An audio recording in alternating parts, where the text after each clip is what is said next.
my name is Harrison Hatridge, and this is my adding boost and 2 additional levels assignment. So, for the boost, I decided to add like a little boost bar so the player can see when their boost is ready. In the future, I might make the time for this boost cooldown increased, so the player has to wait longer to boost again. And I also think maybe in the future I'm going to give the boost a little bit less momentum, because sometimes the boost actually will end up getting you killed because you fly off too far, because I want it to be helpful. And it is in most cases, but I think sometimes it's a little too powerful. Now, as for the 2 additional levels, I actually didn't add 2 additional levels. However, I made some big changes to levels 3, 4, 5, 7, and 9. A lot of it was balancing changes. For instance, on the moving levels, I changed up the animations, and also for some of them slowed them down quite a bit because they were just a little fast and just, I think, a little too difficult overall. Because I want the game to be hard, but not to the point where it's just blatantly unfair, and it requires a bit of luck in a way.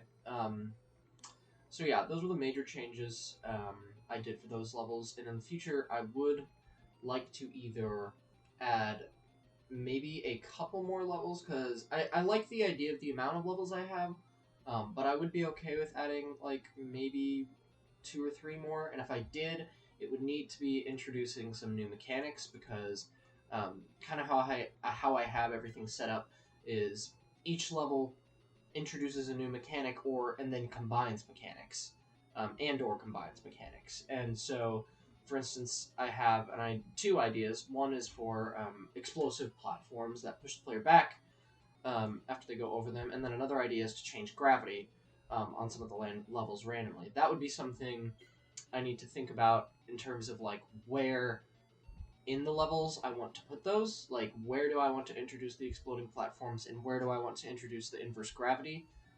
And so that's something I need to figure out, and where it would be appropriate to put these levels, because the difficulty is supposed to get more difficult every single level. And so, again, that's why I did a lot of fine-tuning to make sure that it is a gradual increase each level. I was playing through my game and I realized, wow, like, it's really unbalanced and the flow is not good. So I decided it was really important for me to fix the difficulty balancing for each level, and just make the levels make more sense in general first before I add any new mechanics.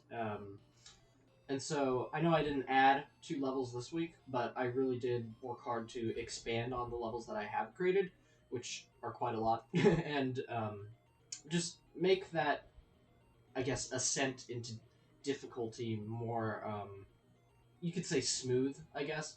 I don't know if I would say gradual. It's more like it just feels, the flow of the game feels better and makes more sense. Like, you don't go from one level that was pretty hard and then all of a sudden it feels like the next level is impossible, which is kind of what it felt like at first. And of course there is a bigger jump from level 10 to the final level, because the final level is supposed to be kind of like the boss fight.